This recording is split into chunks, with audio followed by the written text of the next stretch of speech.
नमस्कार दोस्तों, मैं श्री धीरेन्द्र चौधरी महाविद्यालय ललितपुर से डॉक्टर एस.पी. सिंह आज आप लोगों को बीए प्रथम सेमेस्टर की कक्षा में महादेवी वर्मा द्वारा रचित काव्य संग्रह यामा में संकलित बीन भी हूँ मैं तुम्हारी रागनी भी नामक शीर्षक कविता की व्याख्या बताने जा रहा हूँ। आप लोग ध्यान से पढ़िएगा और समझिएगा, ठीक है। आइए देखते हैं महादेवी वर्मा की कविता। बीन भी हूँ मैं तुम्हारी रागनी भी हूँ, नींद थी मेरी अचल निस्पंदन कण कण में, प्रथम जागृति थी जगत के प्रथम स्पंदन में, प्रलय मेरा पता पद चिन्ह जीवन में, साप हूँ जो बन गया वरदान बंधन में, कूल भी हूँ कूलहीन प्राणी कूलहीन प्रवाहिनी भी। ठीक, आइए शब्दार्थ देखते हैं। बीन भी हूँ मैं तुम्हारी रागनी, बीन मतलब वीणा, ठीक, रागनी मतलब वीणा की जो सरंगी होती है उसमें ताल से ताल मिलना, सुर लय और ताल को ही हम रागनी कहते हैं, ठीक। अब नींद थी मेरी अचल, ठीक, अचल मतलब होता है स्थिर, ठीक, अर्थात जड़, ठीक है ना। निस्पंदन, स्पंदन ही कण कण में घट घट में, प्रथम जागृति थी जगत, जगत मतलब संसार, ठीक, प्रथम स्पंदन अर्थात कंपन, प्रलय में मेरा पता पद चिन्ह जीवन, प्रलय मतलब होता है विनाश, पद चिन्ह पैरों के निशान, शाप हूं जो बन गया वरदान, शाप मतलब अभिशाप, वरदान, वरदान मतलब क्या होता है आशीर्वाद, ठीक है ना। बंधन में कूल भी हूं, कूल मतलब किनारा, कूलहीन प्रवाहिनी हूं, प्रवाहिनी का मतलब होता है बच्चों नदी, ठीक है।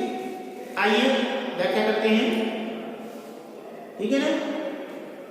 संदर्भ किस प्रकार लिखोगे आप? प्रस्तुत पद्यावतरण छायावाद की प्रमुख स्तंभ यानी छायावाद की प्रमुख प्रसिद्ध कवित्री महादेवी वर्मा द्वारा रचित प्रसिद्ध काव्य संग्रह यामा में संकलित बीन भी हूँ मैं तुम्हारी रागनी भी हूँ नामक शीर्षक कविता से अवतरित है, ठीक है।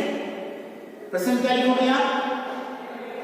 इस कविता में, प्रस्तुत कविता में महादेवी वर्मा जी ने अद्वैतवादी दर्शन के आधार पर आत्मा परमात्मा के संबंध की व्याख्या की, अपने अनंत और अज्ञात प्रियतम को पुकारते हुए या संबोधित करते हुए कवित्री अपना आत्म परिचय देते हुए कहती है कि हे परमात्मा रूपी प्रियतम, हे प्राणप्रिय, मैं तुम्हारी वीणा हूँ, मैं तुम्हारी वीणा हूँ और वीणा से निकलने वाली मधुर ध्वनि या रागनी भी, मधुर ध्वनि या रागनी भी हूँ। सृष्टि में प्रथम बार चेतना जागृत हुई, इस सृष्टि में जब प्रथम बार चेतना जागृत हुई तो मैं भी जागृत हुई, अर्थात मेरे अंदर भी प्रकाश रूपी ज्ञान का विचरण हुआ, ठीक है, और मेरे अस्तित्व का बोध होने लगा और मैं अपने आप को पहचानने लगी कि मैं कौन हूं। प्रलय में भी मेरा अस्तित्व था, इस सृष्टि का जब प्रलय हुआ तब भी मेरा अस्तित्व था, तब भी मेरी पहचान थी, परंतु मैं अब स्पंदनहीन थी, किंतु मेरे अंदर कंपन नहीं था, अर्थात मैं जड़ थी, ठीक है ना, अर्थात मैं शून्य थी। मेरे पैरों के निशान, मेरे पैरों के निशान जीवन में देखे जा सकते हैं, अर्थात प्रलय और सृष्टि दोनों ही स्थितियों में मेरा अस्तित्व था, मेरी पहचान थी, ठीक। कवित्री आगे कहती है कि सांप बस अपने प्रिय से अलग होकर इस संसार में आई हूं, मैं उस सांप को वरदान मानती, क्योंकि प्रिय से मिलने की उत्कंठा, क्योंकि मेरे मन के हृदय में प्रिय के मिलने की जिज्ञासा व्यक्त होने पर ही अनुभव हुई है। अतः प्रेम का यह बंधन, इसलिए प्रेम का यह बंधन आज मेरे जीवन के लिए वरदान बन गया है। नदी का किनारा भी मैं ही हूं और किनारे के बंधन को न मानने वाली नदी भी हूं मैं। इसीलिए कहती हैं महादेवी वर्मा जी की, बीन भी हूं मैं और तुम्हारी रानी भी। ठीक, काव्य सौंदर्य क्या लिखोगे? रस क्या है? श्रृंगार रस में वियोग श्रृंगार रस है। ठीक है, अब अलंकार, उल्लेख अलंकार, दृष्टांत अलंकार और अनुप्रास अलंकार। और यह इन पंक्तियों में महादेवी वर्मा जी ने जीवात्मा और परमात्मा की अद्वैतता यानी रहस्यवाद की प्रवृत्ति का उल्लेख किया है, रहस्यवादी भावना का उल्लेख किया है। ठीक है ना, समझ में आ गया? आइए दूसरी पंक्ति देखते हैं। नयन में जिसके जलद पर, नयन में जिसके जलद पर त्रिसित चातक हूं, सलभ जिसके प्राण में वह निठुर दीपक हूं, फूल को उर में छिपाए विकल बुलबुल हूं, एक होकर दूर तन से छाम वह जल हूं, दूर तुमसे हूं अखंड सुहागने।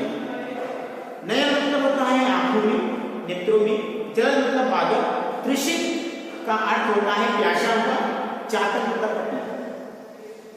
सलभ जिसके प्राण में, सलभ मतलब होता है सलभ जिसके प्राण में, पतंगा, कीट पतंगा, ठीक, कीड़े मकोड़े। सलभ मतलब होता है कीड़े मकोड़े, कीट पतंगा। अब जिसके प्राण में वह निष्ठुर मतलब होता है निष्ठुर, ठीक, निर्दयी। ठीक है, दीपक, दिया, फूल को उर में, उर मतलब होता है हृदय, छिपाए विकल बुलबुल, बुलबुल मतलब होता है पानी का बुलबुला, एक होकर दूर तन से, तन मतलब शरीर, तन का शरीर, छा हुआ चल, छा मतलब छाया, दूर तुमसे हूं अखंड, अखंड मतलब जिसके टुकड़े न किए जा सके, अखंड अर्थात जिसके टुकड़े न किए जा सके उसको हम अखंड। सुहागनी मतलब सुहाग से भरी हुई स्त्री, सुहाग या पति से, पति के सुख वैभव से भरी हुई स्त्री, पति के दाम्पत्य जीवन से परिपूर्ण स्त्री को हम सुहागनी। ठीक, संदर्भ प्रसंग पहले की ही तरह रहेगा। आइए व्याख्या करते हैं। महादेवी जी उस अज्ञात प्रियतम को, उस अज्ञात परमात्मा रूपी प्रियतम को संबोधित करते हुए कहती है कि हे प्रिय, हे प्राण प्रिय, मेरी स्थिति, मेरी जो हृदय की व्याकुलता है, स्थिति है, परेशानी है, उस प्यासे चातक के समान है, उस प्यासे चातक पक्षी के समान है, प्यासे चातक पपीहे पक्षी के समान है, जिसकी आंखें निरंतर, जिसकी आंखें लगातार बादलों की ओर अपलक दृष्टि से एक टकटकी लगाए रहती है,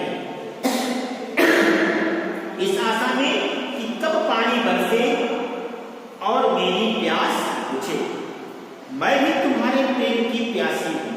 महादेवी वर्मा जी कहती हैं कि हे प्रीतम, मैं भी तुम्हारे प्रेम की प्यासी हूं। जिस प्रकार से एक चातक पक्षी बादलों के बरसने का इंतजार करता है और जब तक बादल नहीं बरसते और तब तक उसकी प्यास नहीं बुझती, ठीक उसी प्रकार मैं भी, ठीक उसी प्रकार मैं भी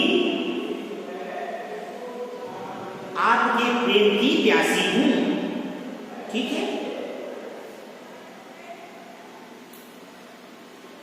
और निरंतर और लगातार तुम्हारी प्रतीक्षा में मुझे चातक पक्षी की याद आ रही है। चातक पक्षी की तरह, चातक यानी पपीहे पक्षी की तरह मुझे आपके का इंतजार करना पड़ा। ठीक है, समझ में आइए आगे चलते हैं। आगे कह रहे हैं, मैं स्वयं को उस निष्ठुर दीपक की तरह समझती हूँ, उस निर्दयी दीपक की तरह समझती हूँ जिसके प्राण अपने चारों ओर मंडलाने वाले पतंगों में लगे रहते हैं। निरंतर जलता हुआ दीपक प्रेमी पतंगों की बाट जोहता रहता है। ठीक उसी प्रकार मैं भी आपकी प्रतीक्षा करती रहती हूँ। मेरा तथा तुम्हारा प्रेम दीपक और कीट पतंगे जैसा है। ठीक, जैसे बुलबुला, पानी का जो बुलबुला होता है, अपने हृदय में व्याकुलता लिए हुए खिले फूलों की प्रतीक्षा करता है, खिले हुए फूलों की प्रतीक्षा करता है, वही व्याकुलता अपने हृदय में लिए हुए मैं तुम्हारी प्रतीक्षा में लीन रहती हूँ, अर्थात मैं तुम्हारी याद में खोई रहती हूँ। ठीक, मेरा तथा तुम्हारा संबंध शरीर एवं छाया के समान है, शरीर एवं परछाई के समान है।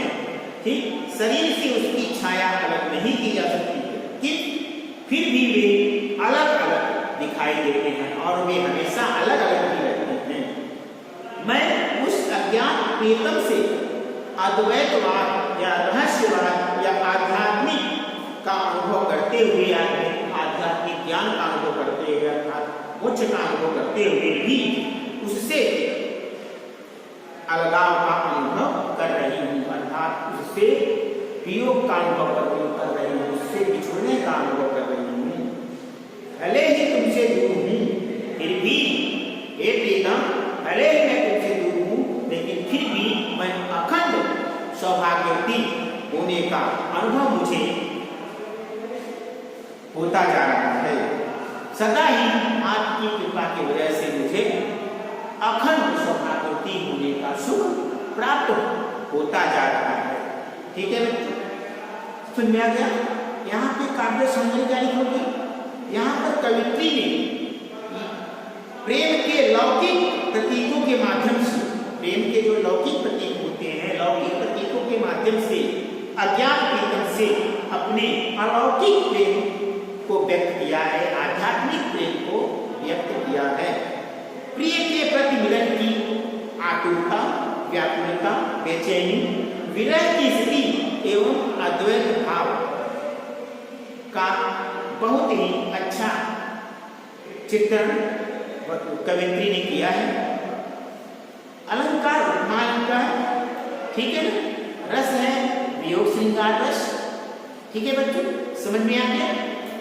आज के लिए इतना ही बच्चों। उम्मीद करता हूँ कि मैंने आपको महादेवी वर्मा की प्रसिद्ध कविता वीर भी हूँ मैं तुम्हारी रागनी हूँ